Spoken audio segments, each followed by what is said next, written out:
Okay,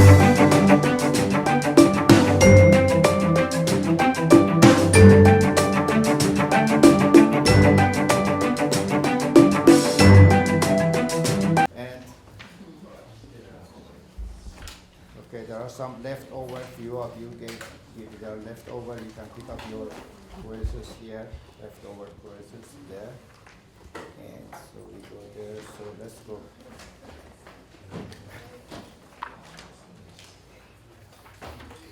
Yeah, David, you, Christian.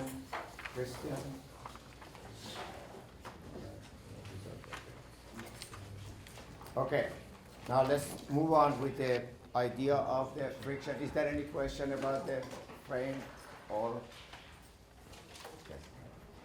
about the frame or process? So let me put your homework down then for next chapter. Chapter 8, homework. Please write it down.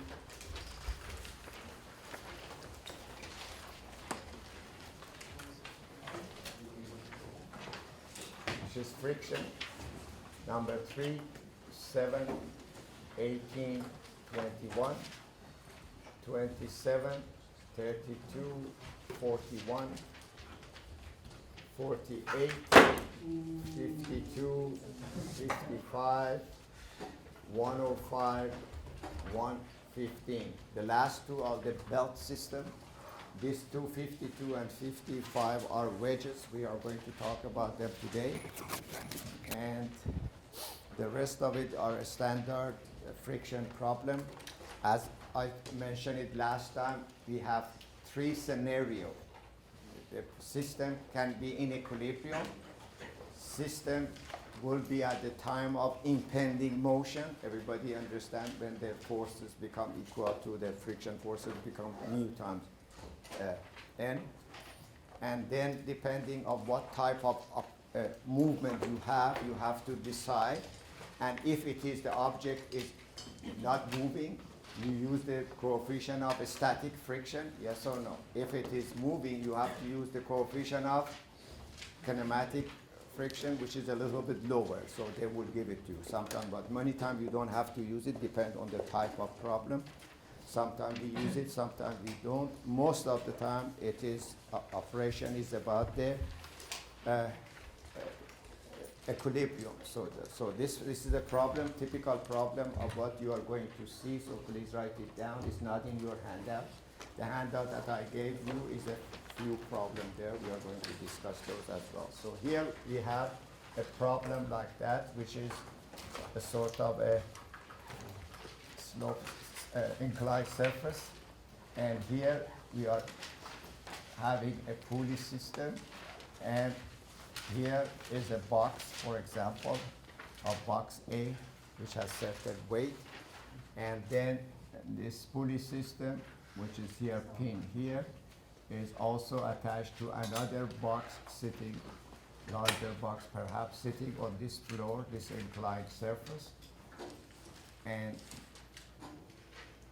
the angle of this surface is given equal to 30 degrees. This is block B, this is block A. For the time being, we are assuming that this pulley is frictionless, because later on we are going to talk about friction in the pulley as well. For time being, there is no friction in the pulley. So what means that whatever tension is I have in the cable is going to transfer to the other side. So, and then WA is given equal to 25 pounds.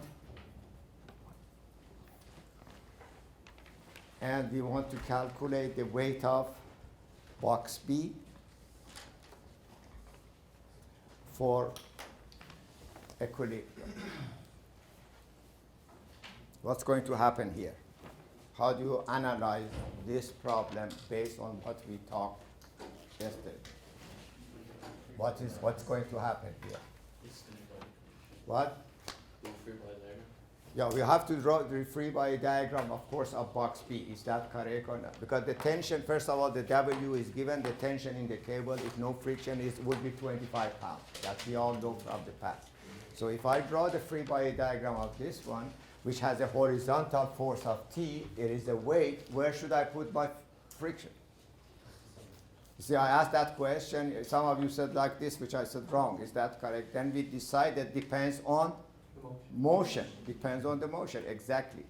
What motion? We haven't decided now. You see, that's exactly where it comes to this result that I have to see whether box B is too heavy or too light. Everybody understand that? If box B is too heavy, the box B moves down the slope. Is that correct? Or is too light, then maybe this pushes that way. So we are two scenarios here.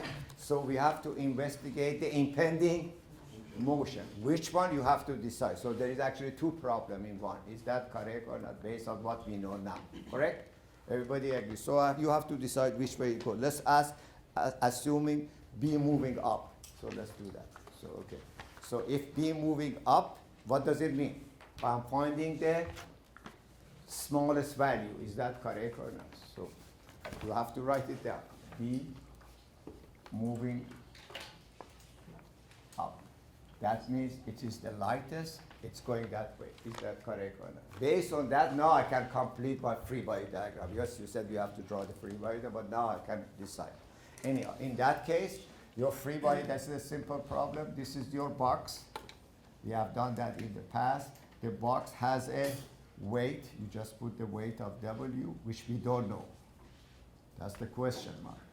There is a tension here. So we have a tension T here. The tension is, of course, equal to 25 pounds going that way. And then you have here, you have to put, maybe we should do that in color, that we know which one is known, which one is not known.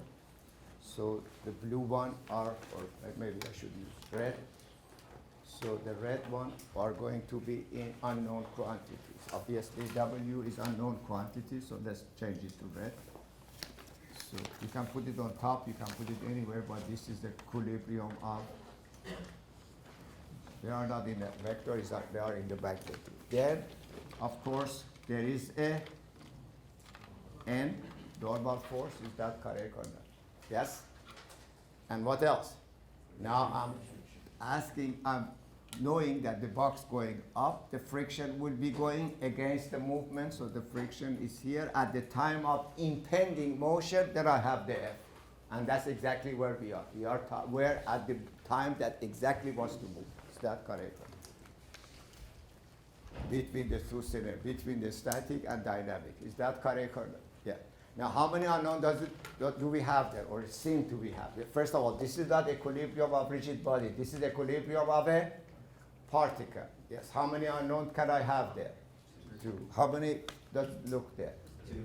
Actually, it looks 3 arrows, but actually it is 2. Because if I have N, I have F, or I have F, I have N. Everybody understand? Because F and N, write it down. I give you the relationship in a minute, but we can discuss that a little bit later on when we need that to be done. There is a relationship between the F and N, because as we said it before, at this type of impending motion, F equal to mu S times N. Of course, I have to give you mu. I forgot to give you this. So we put here mu is given equal to point mu S is given equal to 0.35. So that's also given. Now I can finish by writing sigma fx and sigma fy. Yes? How come, because when we did the free body diagram of the Box B. last week, or Tuesday, it was, the little f was at an angle, and then we put a big F for. Little f was in angle? No, f was never in angle. That was something else we discussed. Oh, okay. That was the relationship between horizontal force and the, has nothing to do with this. You see, that one, okay, since you asked, I have to explain that, but that's what I put last time. Last time, look, this is the box. This is not on the inclined surface. This is on the horizontal surface. Yes or no? This is the W, this is, and these two are equal, and it's not like that. This is a little bit different from this problem. However, where is the friction? So you don't know. That's what exactly. Then I put here a force what? I put here a force P. Look, the friction is here parallel to the parallel to the surface. Yes or no? The surface horizontal. So F was here, but I put capital F here. So that's not the. This is not the impending motion. At the time of impending motion, this you see you are reaching to that point now. This is impending motion. At the time of impending, you ask, I have to answer that question. You at the time of here, this is the value of F. This is the value. This was the value of. If you are here, you see the value of F is less than small f, so there is equilibrium. And that's exactly the conclusion we are going to. However, in this problem, we are assuming that we are at the time of impending motion, so this F become now equal to F, we are at that point. Is that correct? Okay, good. So therefore, that is our system. Now you have to choose an xy coordinate. Is that correct or not? We have done in the past, everybody knows that it is better to take xy coordinate in this direction. Okay, we take an xy coordinate like that. And you write standard sigma fx equal to 0 and sigma fy. Is that correct or not? Sigma fx equal to 0, so I put it here. Sigma fx equal to 0. Look what we have. We have here minus. See, this is our x term. Minus. Then I have plus f, small f, plus f. This has no component, and this one has also horizontal component plus, but that angle is how many degree? That angle is 30 degrees. Remember how many problems we had like this, so you should not make any mistake there. So F plus WB plus WB, whatever that number is.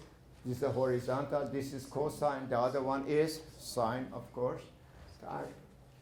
Sine of 30 degrees equal to, so this is still two unknown in this equation, because sine of 30 degrees is 0.5. Correct? Then you write sigma fy equal to 0. So sigma fy, what do we have there? This doesn't contribute anything. This contributes, we have plus n. And then we have minus WB times cosine of 30 degree equal to 0. It seems to also one equation and two unknowns. So the best way to solve here, calculate n. N become equal to WB times cosine 30 degree, which is 0.866. So you put here 0.866. So n become equal to 0.866 WB, because I want to eliminate all the other unknowns. Then at the time of impending motion, F equal to what? Mu times n. So F equal to mu, which is 0.35 times 0.866 WB. So the total become here, you can calculate that, become 0.303 WB. Notice I'm going always minimum of 3 digits. That's what's established long time ago. Is that correct or not? So now everything being expressed in terms of W. So we plug this one in the first equation, yes or no? So we have minus 25. Then we have plus F, which is 0.303 WB, plus sine of 30 degree times WB, which is 0.500 WB equal to 0. You solve for WB to be equal to 31.1 pound.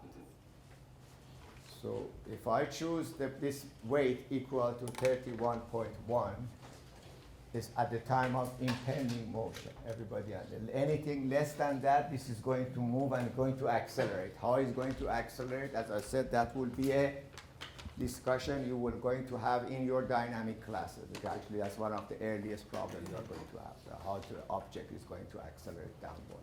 Is that correct or not? Yes?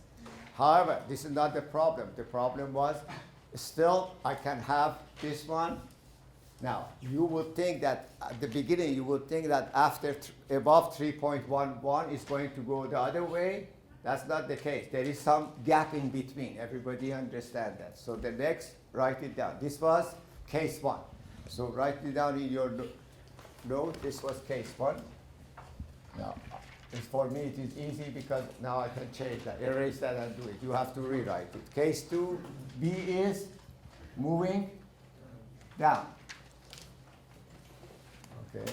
You don't have to do the whole problem again because many of the aspects of that one will remain the same. Since this is the same problem, I'm going only to change the direction of the F. What is changing? Everything is the same except this time the box is going down this way. The friction must be going the other way. So that, let's change that. This is for case 2. You can erase that one. Put an F going that way. Is that correct or not? Yes? Okay, look, this problem, this one,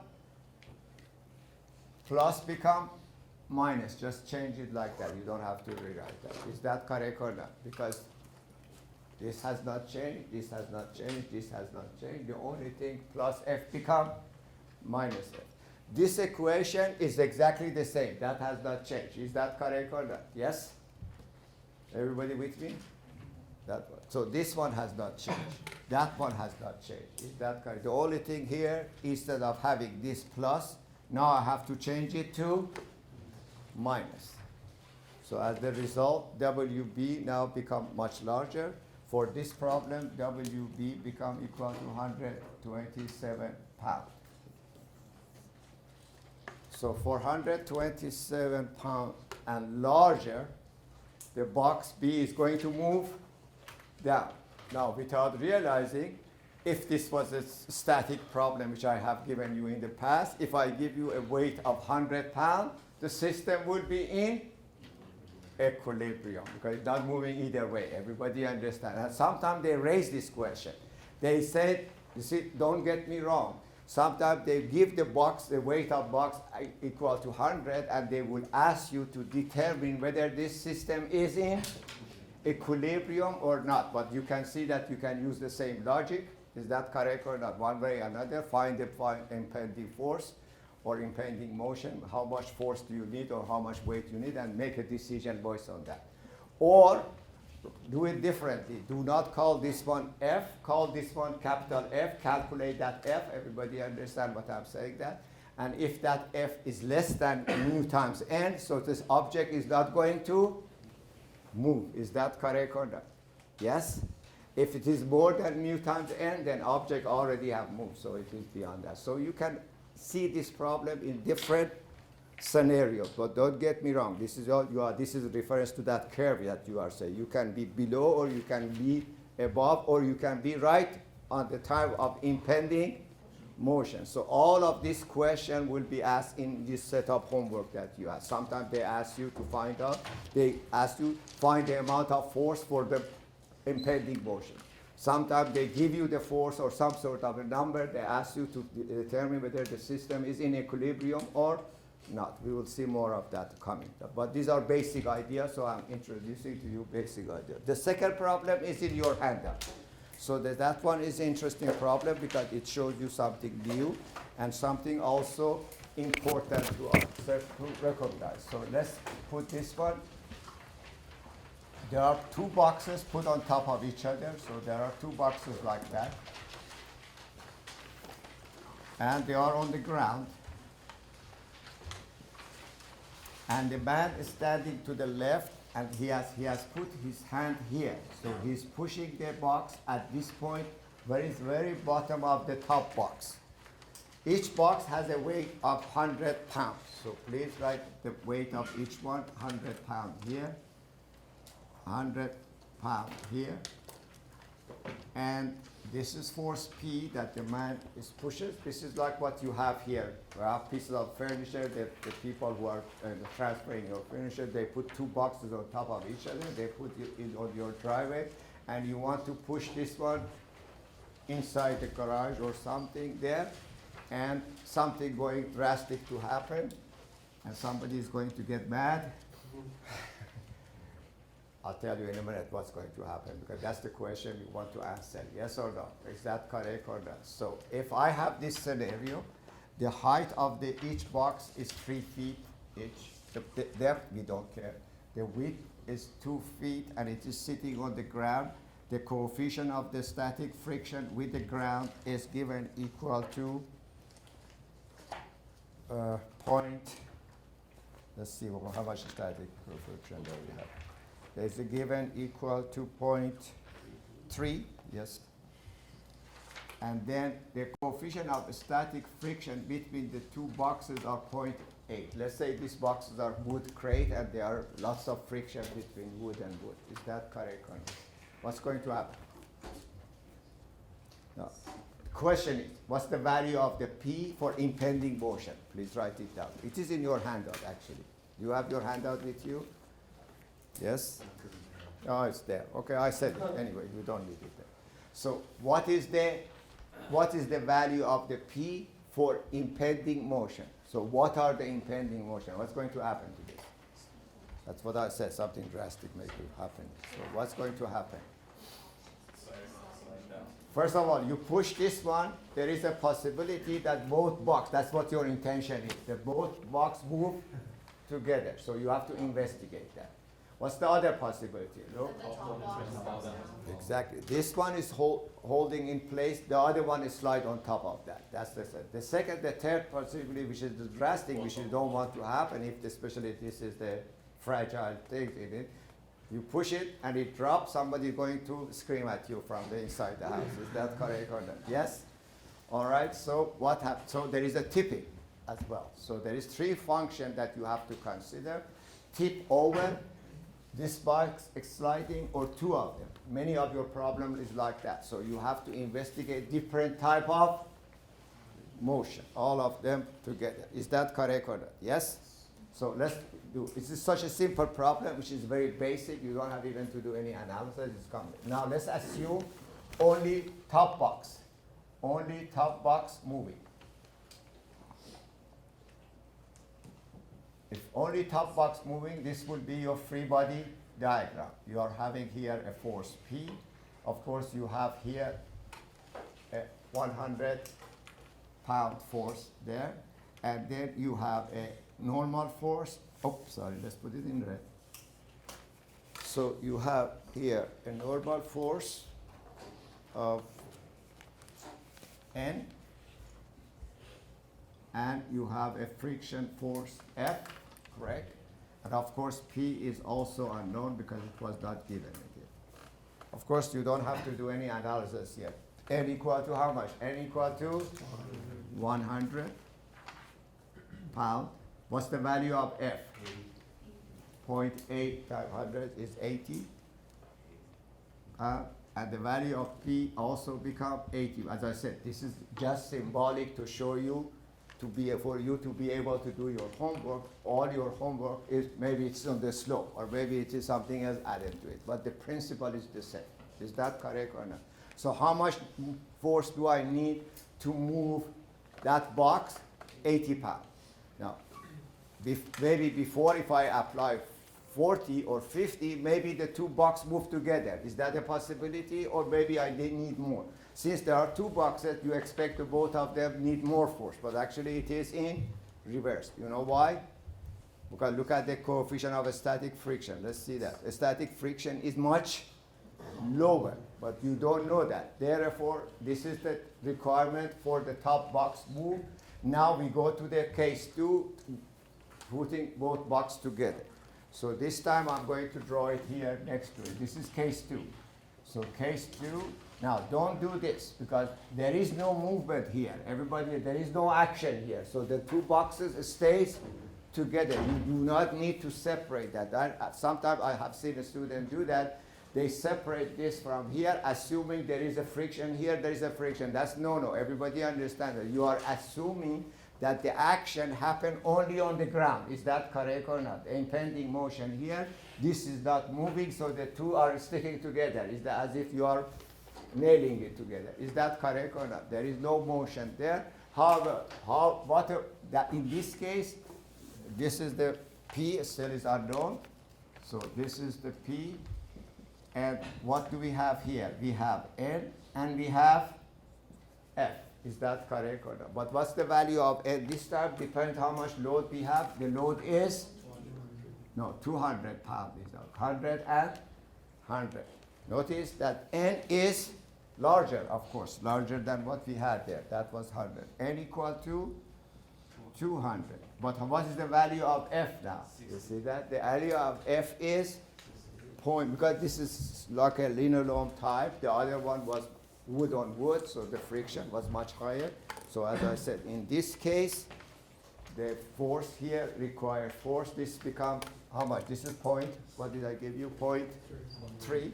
So it is 0.3 times 200, so it is 60 pounds. That's correct.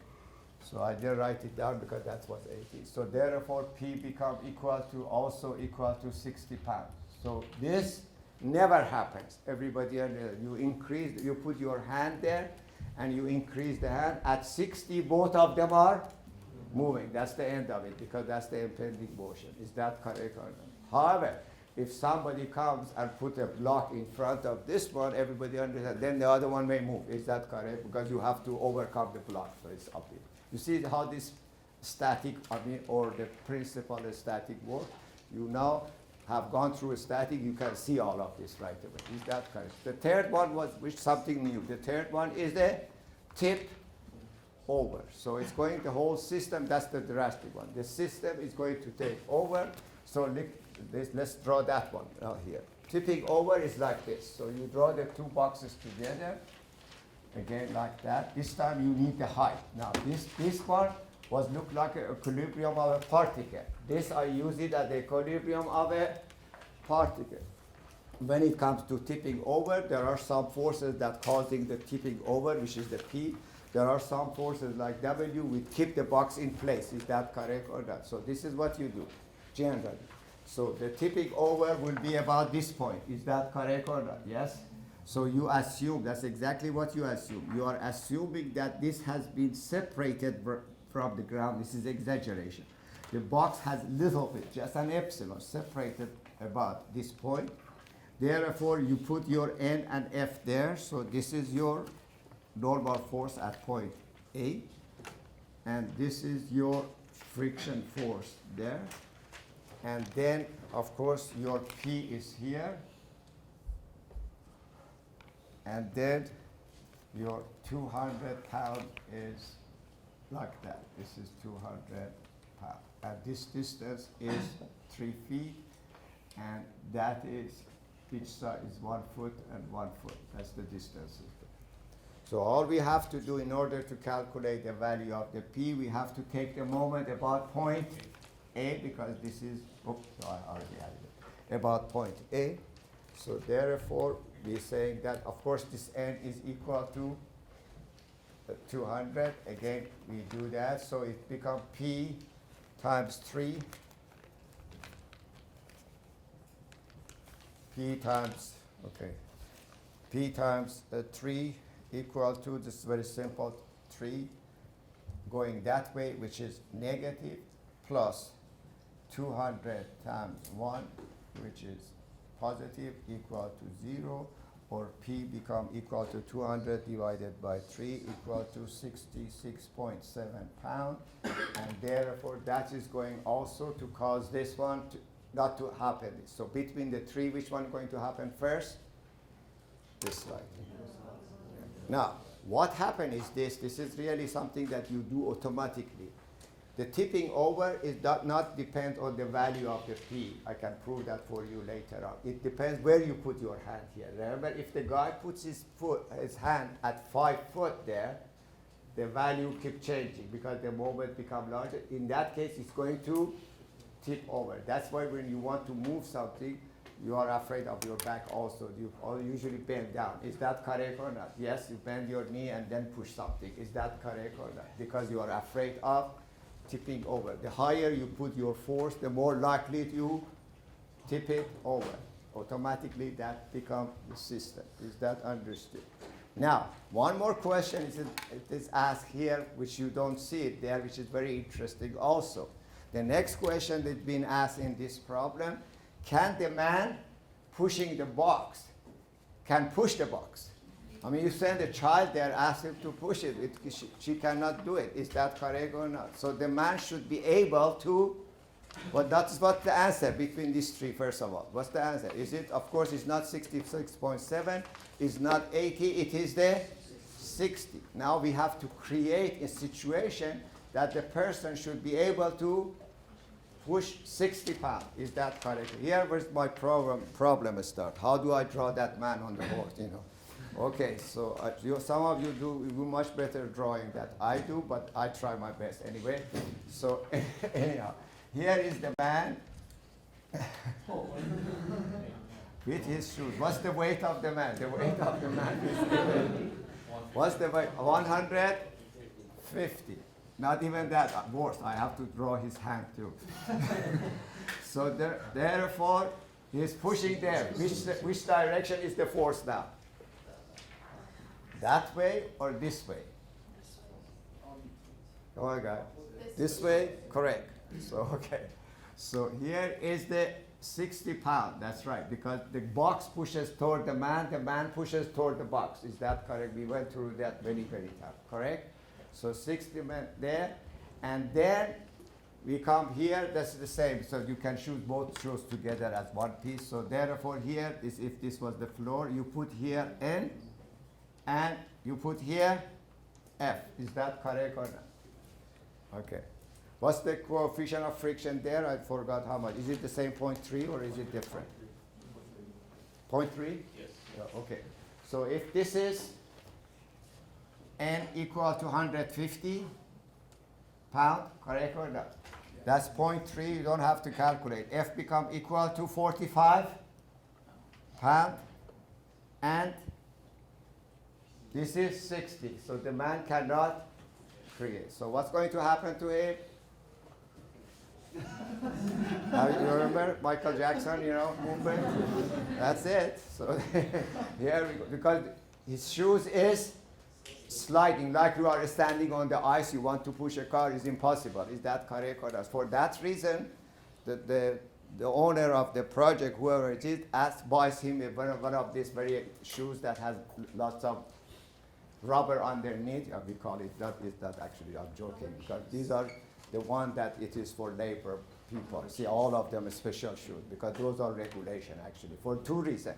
One, they are safer because they cannot slide. Actually, it's for safety reason, not for that. But at the same time, he can probably, because that, while you wearing that shoes, this coefficient of friction maybe is more than 3, become more than 4, so he is able to push it without realizing. Is that correct or not? So there's two advantages there. But really, it is for safety because they are sliding, they are going on top of the beam construction. So everybody has to have shoes with a larger friction. Everybody understand. The same thing with ladder. So these are the type of questions I'm not going to discuss because we have much more important questions to discuss. So if you have a ladder here, the ladder is there, the ladder has a weight. Is that correct or not? The person has a weight too. Is that so? You put the weight up, put it down at just for, because some of your homework maybe looked at. But this is nothing new there. The new one, I'm going to discuss it in a minute. Is that correct or not? Yes? So therefore, there is the weight of the ladder. Then there is a person here with the weight of the person with going up. They give you this angle. You are putting it, how steep you put the ladder there. But the ladder touches here, touches the ground and touches the wall. Is that correct or not? So you have a friction here, you have a friction there, and the ladder wants to slide. When you go up, the ladder wants to go slide, so you have a friction going this way, you have a friction there, and you can study that yourself to see how far the man goes up before it slides. So a very heavy man wants to go in the ladder, it will not work. No, that's the fact. Is that correct or not? Therefore, you have to have a friend or somebody push the ladder that way, or in that reason, they put some rubber here. Every ladder you buy, there is a rubber there to increase the friction in order for safety again. Everybody understands. So you go to the Home Depot, you buy a ladder of that. They are not steel, they are rubber there. And these are all part of a friction problem that you can do that. The next one that we want to discuss, all these problems are the same sort. So there are all the boxes on the slope, or there are some sort of boxes like that. I remember, for example, this problem is boxes like that, and so on and so forth. There are not a important thing that you can worry about. You can resolve it. However, mathematically, some of them become a little bit more complex. A few points here and there that probably you are going to ask me about that. The next object is sometimes we are using a little piece of wood which is cut in angle, and we call them wedges. And the wedges, please write it down. The wedges are for the purpose of, okay, if I have time, I will do another example as well, but let's leave it at that for time being. Let's go to the wedges because I want you guys to finish all the problem there. So look at the problem on the wedges. The wedges are generally used for the leveling something. So you are constructing, let's say, a freeway, and there are a part of freeway which is on this elevation, and the people are going to form that for concrete. Everybody, after you put all the beam, etc., for concrete, so you put lots of support system posts there. These posts have certain length, and let's say at one part there is a quarter of inch of a sag, and you want to correct that. Is that correct? Or you don't go there, change all the support system. What they do have usually, this is what happened. This is what I'm saying that, guys. So let me erase the board. If I find my eraser somewhere there, okay. So what I'm saying that you can use these wedges for different purpose. Of course, one of them is the following, that for adjustment of the height or the level of the part of operation that you are doing there. This is, let's say, this is a part of a freeway ramp under construction, and there are a series of wooden posts here or a steel post here, which is sitting on the ground. Then the inspector goes there, they check that one and say, oh, this one is happen to be a little bit lower, you want to raise it a little bit.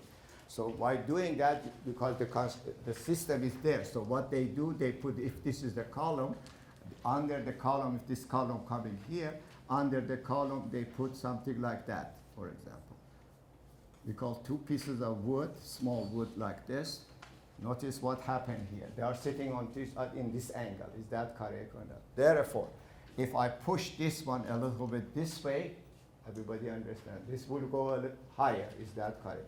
If I want to lower that, I have to push it that way. Is that correct or not? If I push it a little bit, just not too much, push it that way, that this become adjustment. So the question comes out, if we have wedges like that, and we want to calculate this value of the P, we don't want there to go create large P, because large P causes this to move out of the way, so it's going to break the whole system. Everybody understand? You want to find the value of the P for impending motion. Is that correct or not? Just how much force you should put there for a slight movement there.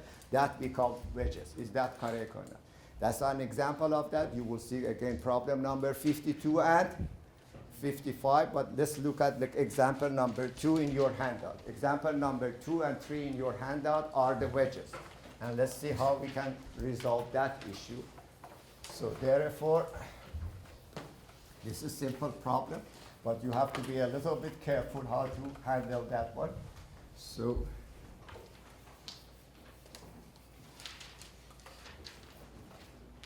okay, here is a beam. Okay, the length of the beam is given to you. Okay, we pass that those. So let's go to the wedge. Okay. So it is 8 meters long. So 3 meters, 3 meters. So yeah, 2 meters. So this is 3 meters here, 2 meters there, 3 meters there.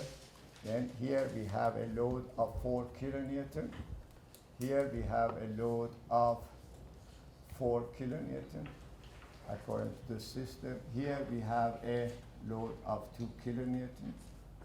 And here we have a load of 2 kilonewton.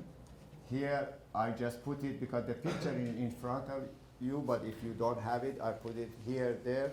This is point A, and that is point B, but look the way the point B is being done. The point B is a wedge is put here like that, a wedge is there, and that is a force P, which is unknown. We want to answer that, and that is sitting on a I-beam or something like that, which is immaterial. That means it is in contact with the floor, and the floor is here, something like that. And this P and this A are in the same level. Again, the question is, after having all of that and having the coefficient of static friction, mu s, given for wedge and the beam, is given equal to, I believe, static friction is given equal to, how much is that? 0.25. 0.25. We want to calculate the value of the P for impending motion. In other words, level the beam a little bit. Correct? Now, of course, you have gone through a static. You know that what you should do. You should you should draw the free body diagram of the beam and free body diagram of the wedge, because this is two parts. That one part will not do it for you. So let's look at each one separately here. So I'm going to draw the free body diagram of the beam first.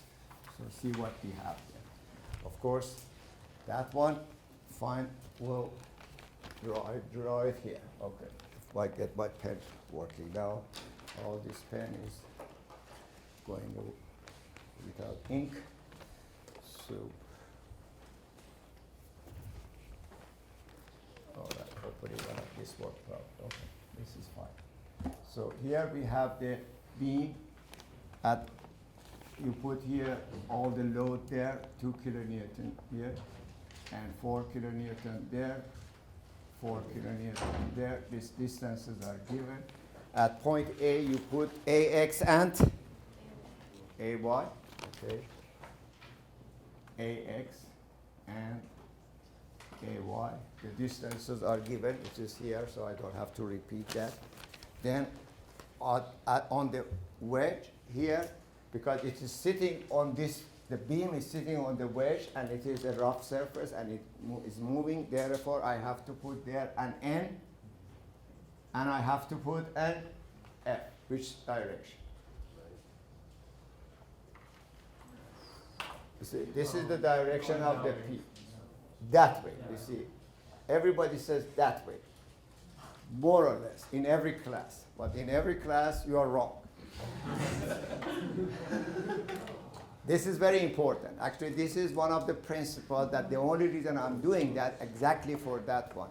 That you have to consider the action and the reaction. No, everybody makes at the beginning mistake, which is fine. That's exactly why I asked that question. Is it not problem? That's right. You got it. Okay, so let's get that right. Now you have to draw the free body diagram of the wedge. So my advice to you, always draw the free body diagram of wedge first before the beam. Is that correct or not?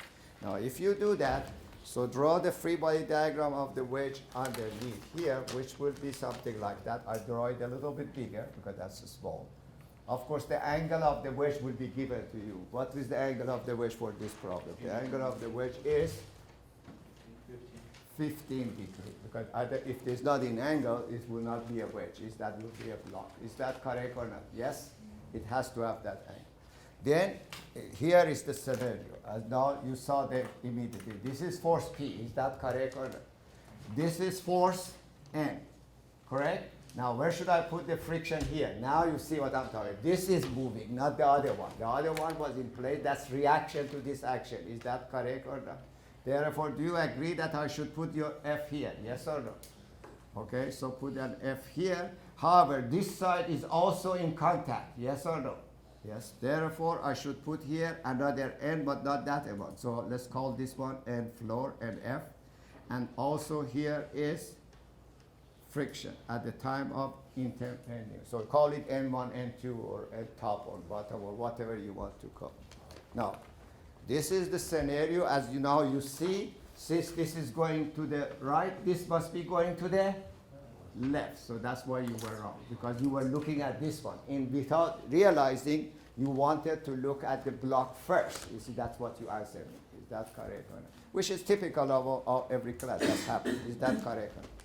That's exactly why I'm raising this question. So be careful about that. When you have two blocks there, and you are in problem number 52 or 52 or 3 blocks on top of each other, first assume which one is moving and then decide on that. That's the key. So it's very simple. Yes? You can see this is the motion of the block, this is the force, this is the friction, in opposite to the motion. So here I have to put equal and. So in other words, this block tries to push this beam this way, not the other way. Is that correct? Yes? Anyhow, now can we solve the problem? Yes. We're missing the force. What? One more force missing. All right, of course. 2 kilonewtons. All right. That, because this is symmetrical, this is 2 meters, and this is 3 meters, and that's 3 meters. So I do not have to work for this 2. These 2 must be equal and equal to each other because it's symmetrical. Yes or no? Yes. So 4, 4, not opposite, for equal and opposite, of course. So that's 4, 4, 8, 10, 12. So AY must be equal to 6 kilonewton. And without doing any calculation, this is 6 kilonewton. As the result, AX must be equal to F. And F equal to how much? F equal to, notice I use the symmetrical idea to calculate AY equal to N equal to total load, which is 12 kilonewton divided by 2, 6 kilonewton. Then I calculate a value of F, which is 0.25 times 6 kilonewton. So it gives me 1.5 kilonewton. So what happened here now, this is known quantity, this is known quantity, this is equal to 6 kilonewton, and that is equal to 1.5 kilonewton. Still I have 2 more unknown. Yes or no? Yes? Okay, can we solve this problem? Yes, we can.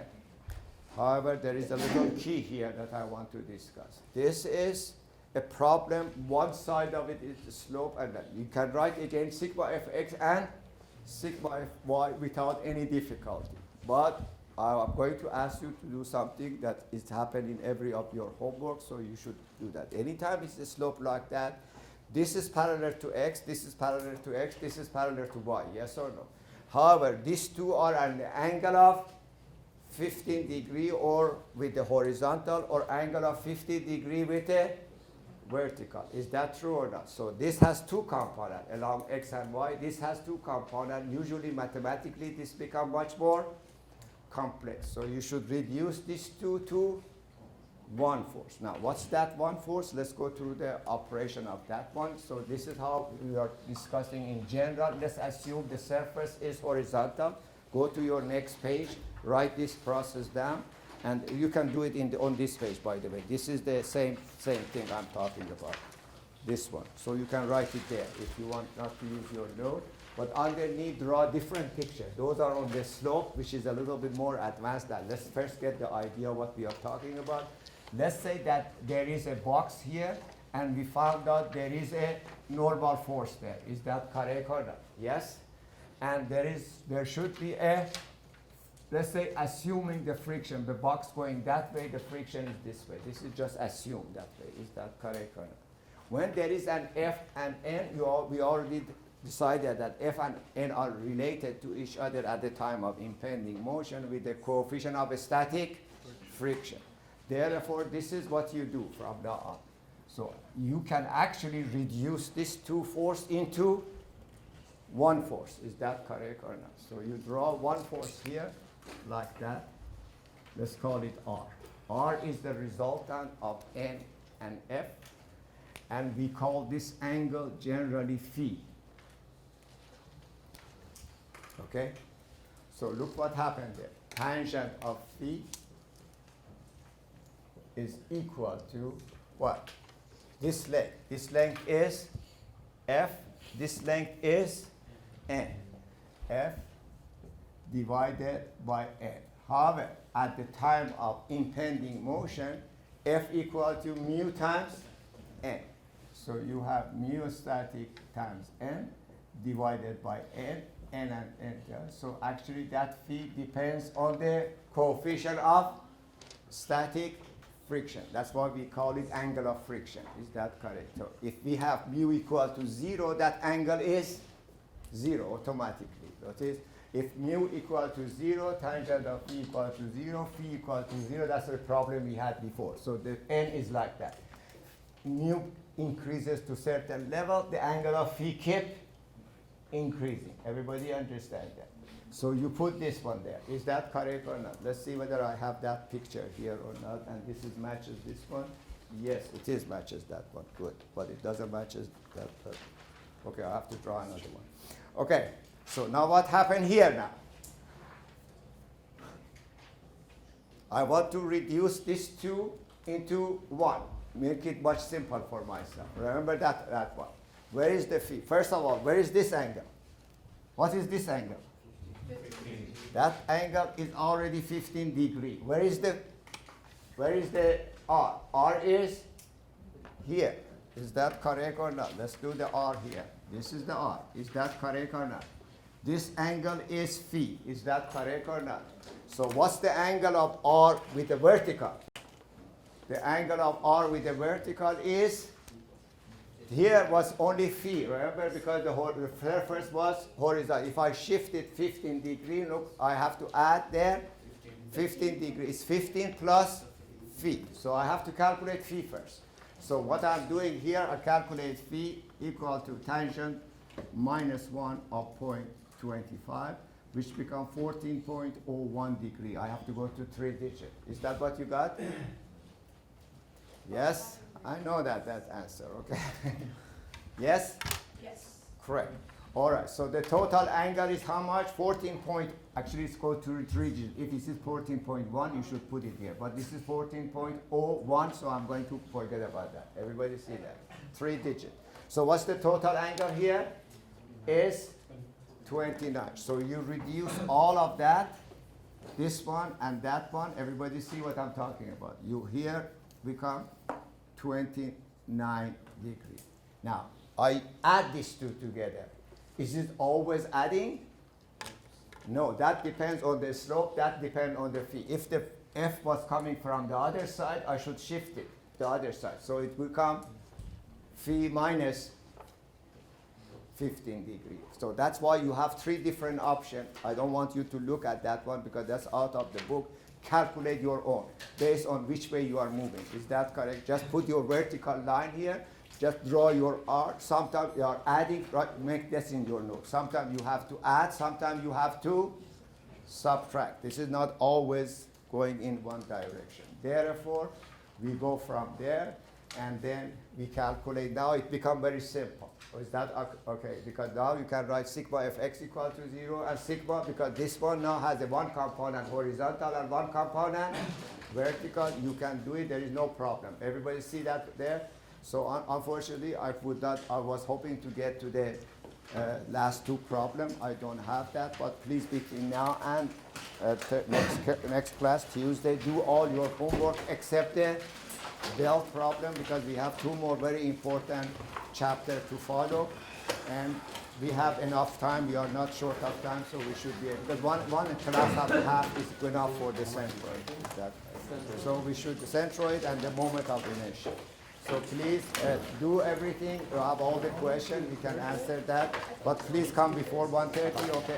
12:30. So the homework is Thursday? Yes. Thursday? Not Tuesday. No, it will be next Thursday. Okay. Because I'm not finished yet. So when it's not, your homework will be next Thursday, and we are going to have a quiz will be next Thursday as well. So please, so let's put everything aside and let's go to the quiz then. This is section 3, okay, section 3.